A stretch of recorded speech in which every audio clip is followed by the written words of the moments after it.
Hey everybody, Asian Fahzaly Gamer here. I just want to take a second, put out a small disclaimer to let you all know that I am not a mental health professional. I just want to do my best to be able to help others with my own experience, and at the very least, hope to be able to point people in the right direction if they do need help. And of course, I also want to remind people that we do go into very heavy and potentially triggering subjects. So that is something to be considered. But I do appreciate your support for you being here. Thank you so much, and I hope you enjoy this episode of Fahzaly Advice. Hello everybody, and welcome to another episode of Fahzaly Advice. I want to take a second to say thank you to you, my supporters, those that have been watching this podcast, that have commented, have liked, and have shared. These are not small acts. They have weight, and it is a kindness that is a gift that I truly am grateful for. So thank you. And of course, thank you to our submitters. For without you, there would be no podcast. And I truly do appreciate that y'all trust me with your quandaries. And with that, let's get on into our first submission, shall we? Which is brought to us by Angrily Divorcing. And they write,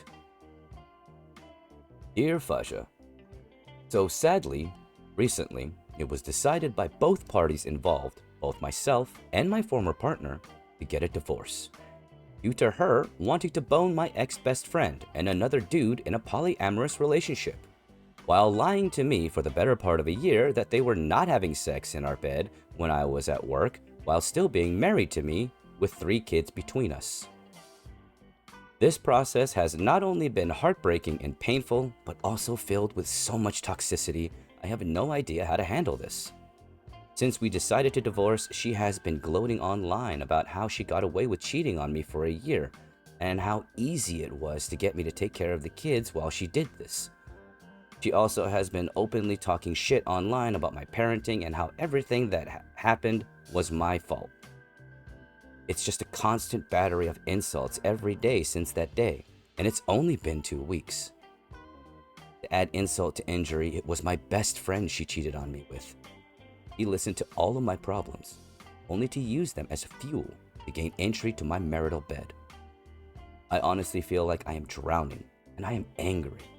I want to clap back, tell everyone she knows about the lies, the abuse she has done, and continues to do. I want to be just as nasty right back to her. I have years of dirty laundry I could air out. I feel pretty justified airing out. Not only that, I have things that will make her lose her job as soon as they are made public.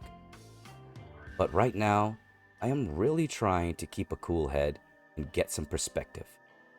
Fahza, I could really use some of that Fahzaly advice here. What do you have to say on this? Sincerely, Angrily Divorcing. Well, angrily divorcing. I can understand why you're angry. And I'm going to tell you right now something that someone probably won't ever say to you. But you might hear it. It's okay to be angry. There's nothing wrong with that. You're human. You're going through a tough time, and you have a rightful reason to be angry. But even though it's not my place, I will say this. I am proud of you. I am so proud of you for not letting your anger lead you to take rash action, especially in this instance. Because there are a lot of important things to consider. Even though your former partner isn't considering this. They may be being toxic, but in this instance, there is a lot more to think about than just yourselves. And I know some people might not like this, but this is something that comes into play when there are children involved in the relationship and the relationship falls to pieces. And it might take some time for your partner to realize this, and it might take some gentle nudging on all parties involved that are understanding to get your partner to understand this. But even though y'all's relationship has ended, the relationship between parent and child has not. And that needs to be considered. Because no matter the animosity that you two feel towards each other right now, they will see it. And it will affect them. It will affect them greatly. Because despite what some people might think, and a lot of those people don't have children, the thing that is not considered when it comes to a relationship ending with children involved, no matter what, those children still see both of you, though you are not together, as two halves of themselves. And when they see those two halves fighting,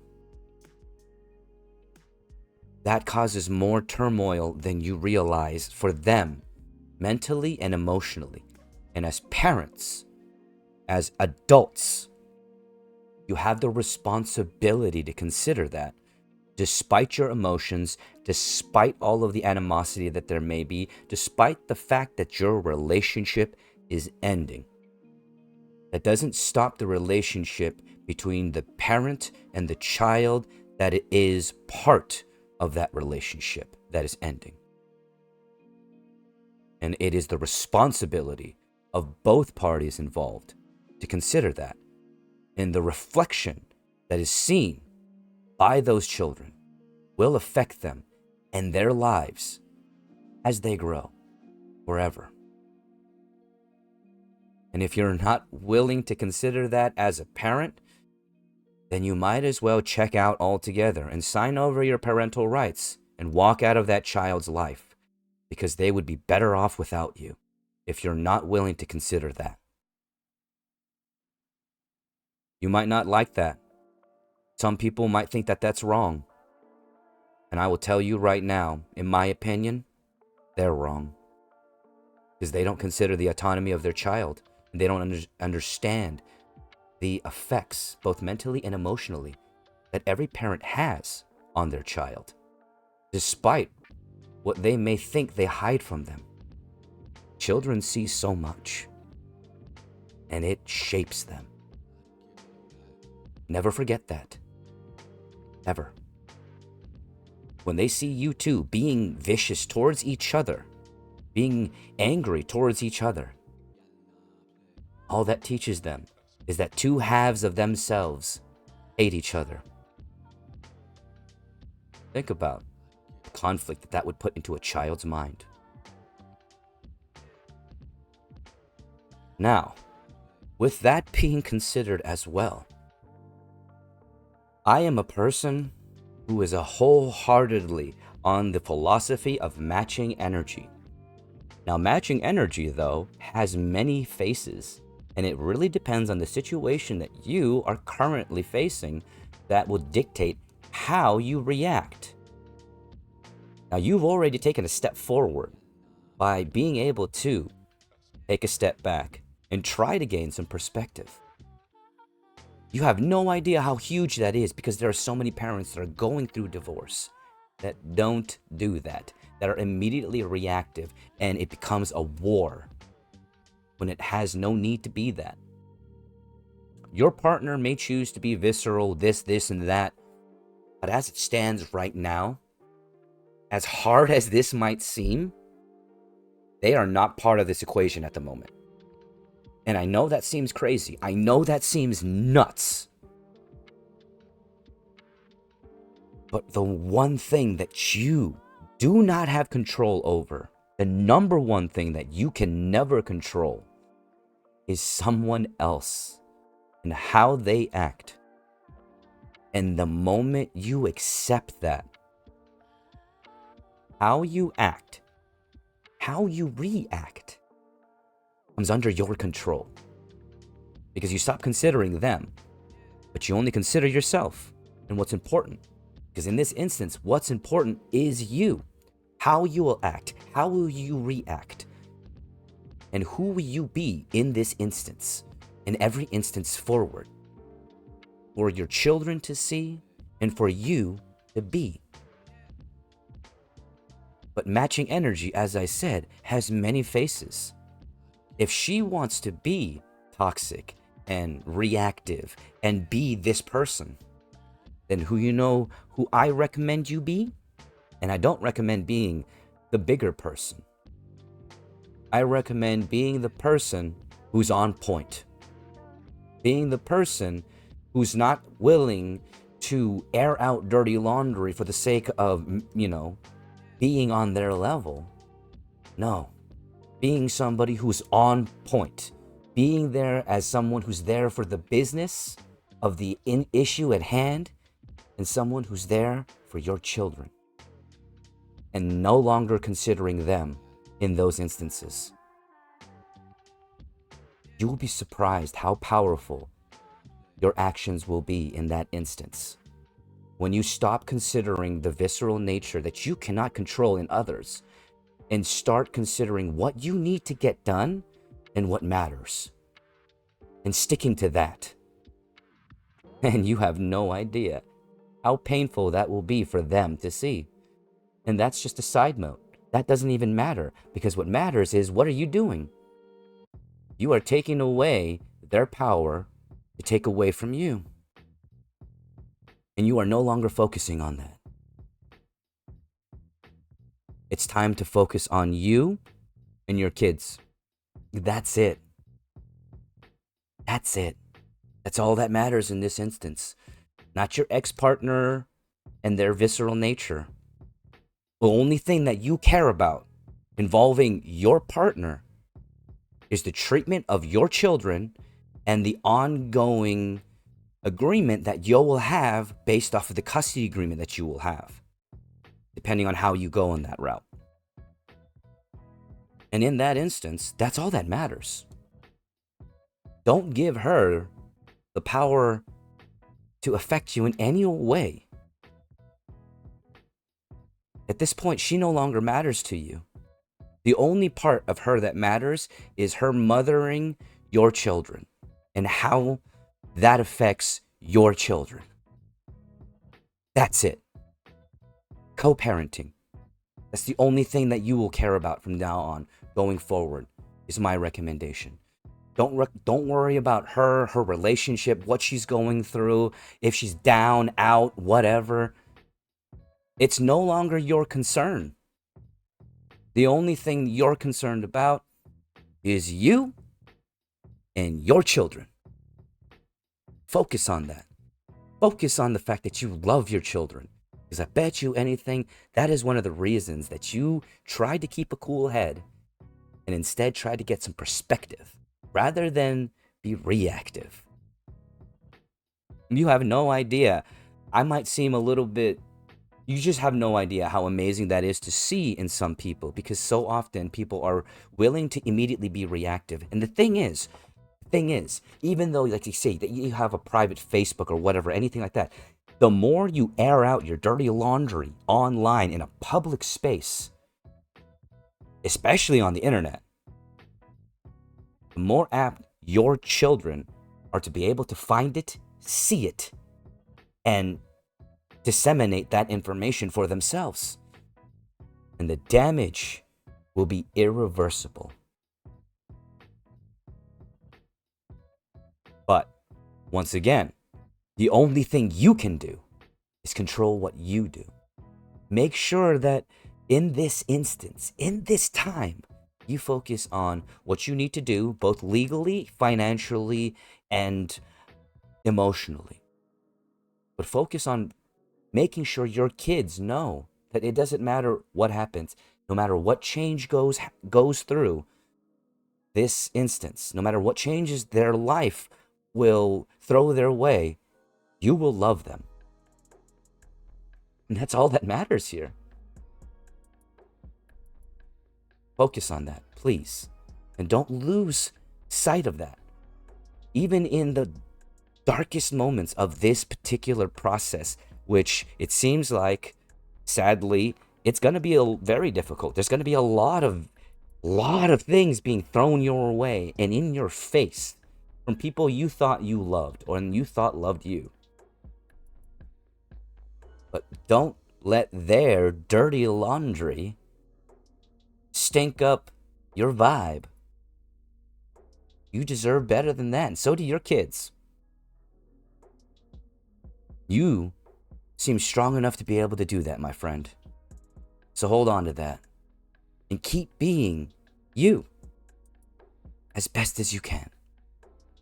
But like I said, part of being able to emotionally handle this tumultuous change in life goes back to the very beginning.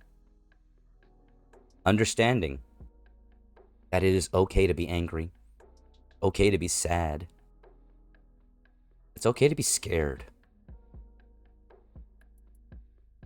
But our emotions are part of us.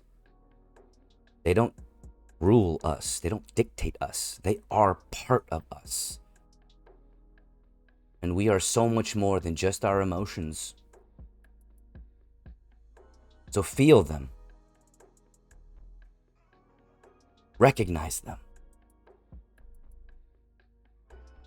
But act logically and towards the goals that you want, not allowing your emotions to cloud you as you have continued to do what it seems like at the very least. And I hope for the best for you in the future, my friend, and that this situation eventually leads to something greater, to something better. But remember, you have no need to be reactive just because she chooses to be in that way. Doesn't mean you have to. Remember to focus on the things that are important, which is you, what you're going to do going forward, and your children, and reminding them that you love them no matter what.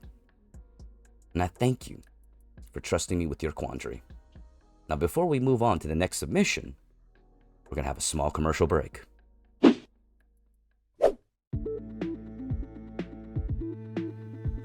Well, hey, everybody. Did you know that Agent Fahzaly Gamer has a Patreon? That's right, and Random Skull is here to help tell you about it. And that's right. We're doing this announcement together. And when you subscribe to Patreon, you get to see content early, and of course, make requests for content on YouTube, and even on Twitch and TikTok. It's all up to you.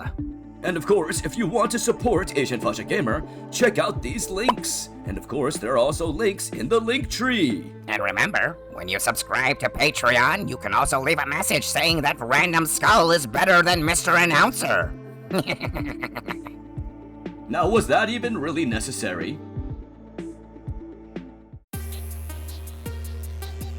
Well, hey there, everybody. Mr. Announcer and Random Skull? And we're here to let you know that Agent Fahzaly Gamer also streams live on Twitch 5 days a week, and sometimes on YouTube. And if you want to continue to support Agent Fahzaly Gamer, check out the links for his Twitch and his YouTube, all in the link tree. That's right. Check out those links.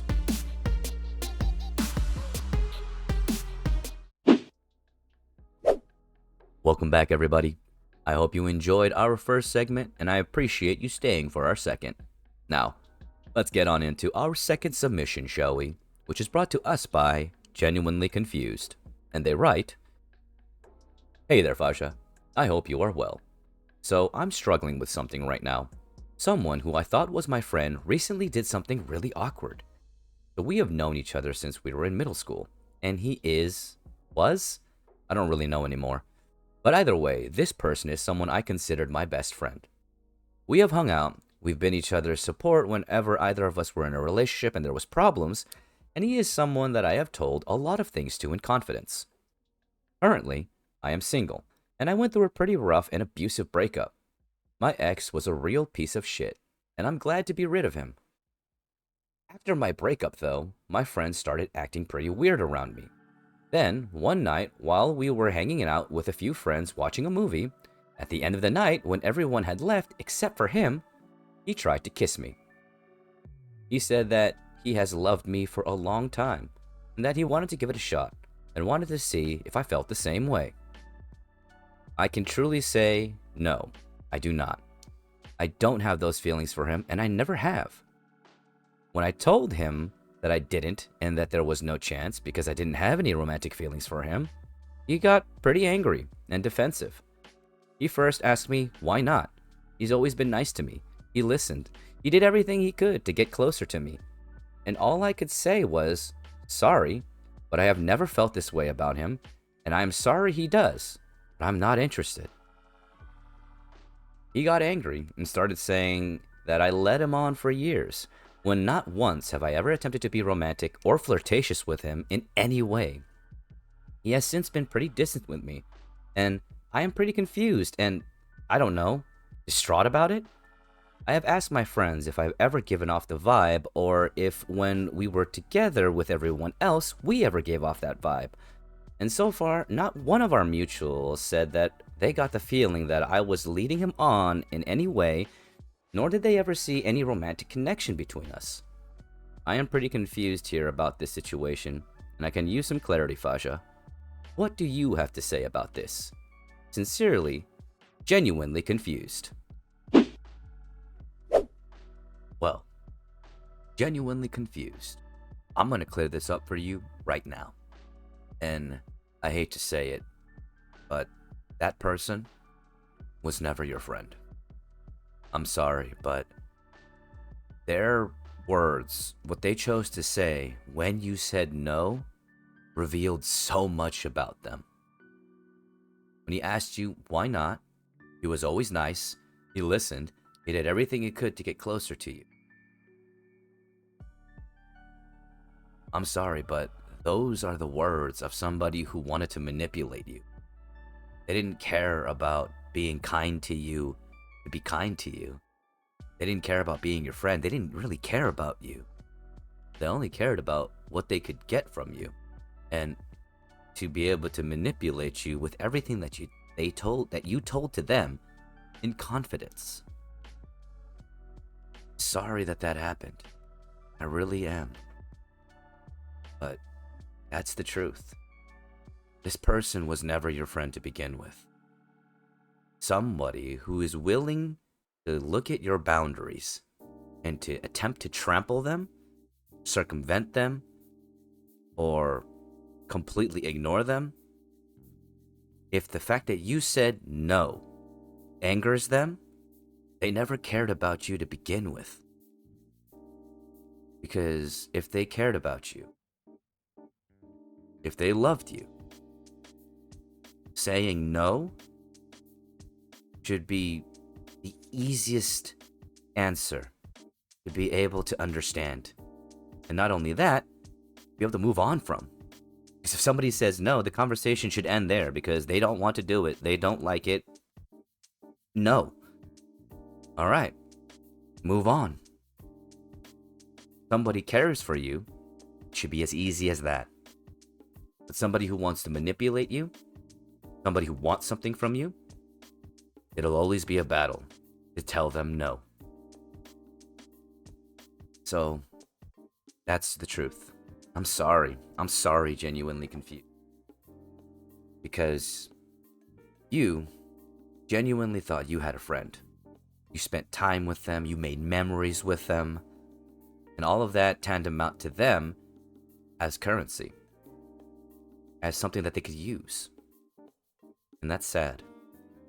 Kindness is not commerce. It's not something that we should use as tokens to gain favor, especially with people that you care about. If you care about them, being kind to them is just second nature. And it should be done without the need of reprisal in any way, shape, or form. It's not quid pro quo when it comes to genuine relationships, genuine friendships. It never should be. Because the moment it's thought of that way, it's simplified in such a damaging way that, honestly, in my opinion, is one of the biggest issues with how we view society. And one of the challenges that we're going to face as we continue to evolve as people is viewing our actions, everything that we do, in a way of trade when it's not supposed to be that way. Especially when it comes to those that we love, our friends. Our actions should never be quid pro quo. And saying no should never be something you should be afraid to do. Ever. I want you to remember that, genuinely confused. That you did nothing wrong in saying no. And there is nothing wrong with saying no. Alright? And I know it hurts. And the sad thing is, this may or may not end up hurting your ability to trust in a way because somebody whom you trusted so greatly used that trust against you.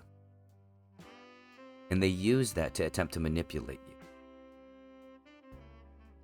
When that wasn't done, that wasn't told to them for that reason.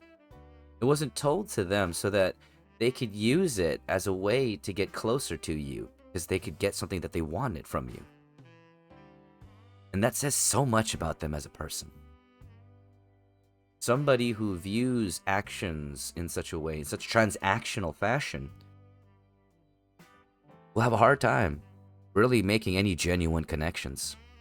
Because it's never about that.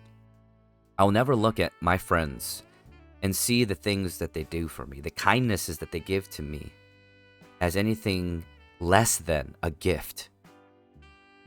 And that's what they are, gifts. And they should be considered and treated thusly. Just like your time and your mind, your heart, these are gifts for you and to be given.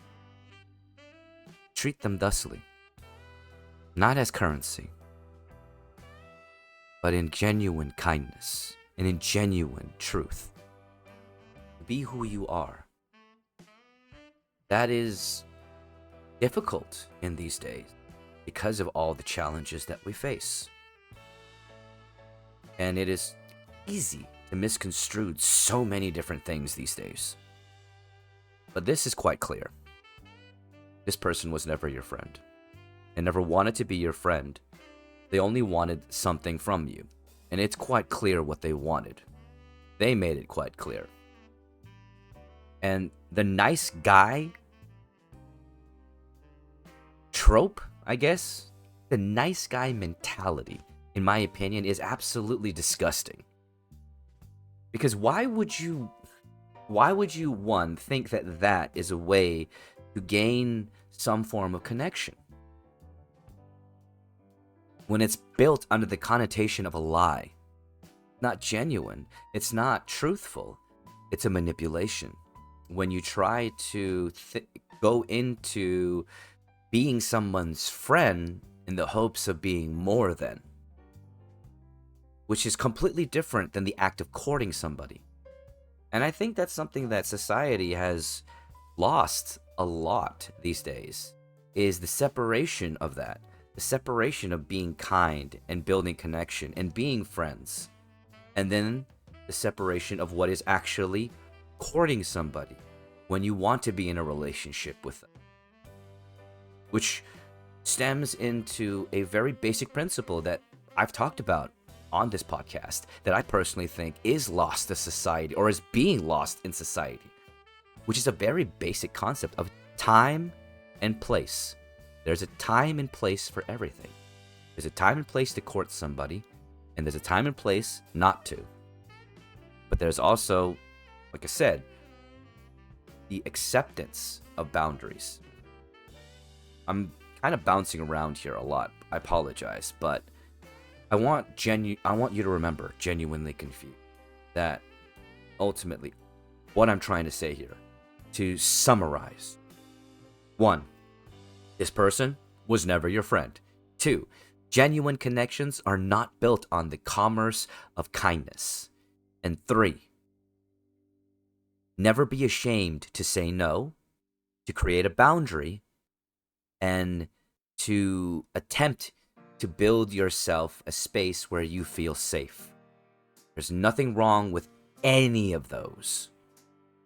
And it is not asking too much from the people that say that they care about you to consider these.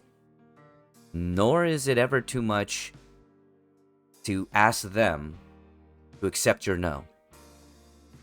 Because it shouldn't be hard for people that care about you to accept when you say no, when you don't want to do something. Because you are your own person and you have your own autonomy. And there is absolutely nothing wrong with exercising that. Because you are a person and that needs to be respected. You're not here for somebody. You're not here to serve. So there's never an instance where you have to do that for somebody. The only instances where that is in commerce is where you work. That's employee-employer relations, and that's not necessarily part of this conversation. This is the conversation of relationships based on the platonic level, friendship level, and the romantic level, which all of these require an understanding of what genuine kindness is, not the act of quid pro quo. Relationships built on quid pro quo will always suffer from the idea of one must gain from the other. That's not what a friendship is. It's not what a relationship is when it comes to being romantic with somebody. So remember that those concepts should never exist in friendship or in love. And your actions should not be transactional, nor should your emotions. And always remember to consider yourself and to respect that. And to respect your ability to say no. All right? Thank you so much, Genuinely Confused, for your submission. And to all of you for watching. I do hope that you have found value in my words today. And I truly do appreciate that you support the Fahzaly Advice podcast. Now, it's time for this love train to get rolling on through. Choo-choo. I love every single freaking one of you. Well, everybody, that's the end of Fahzaly Advice. I hope you did enjoy this episode and you found some value in what I said. And of course, if you are interested in participating, if you need some advice or some perspective, feel free to email the address at the end of this part. And remember, all submissions are 100% anonymous. Thank you so much and have a wonderful day. Need some perspective? Need some advice? Want your submission read on podcast? Well, email Fahza at fahzalyadvice@gmail.com. And remember, all submissions are 100% anonymous unless requested upon.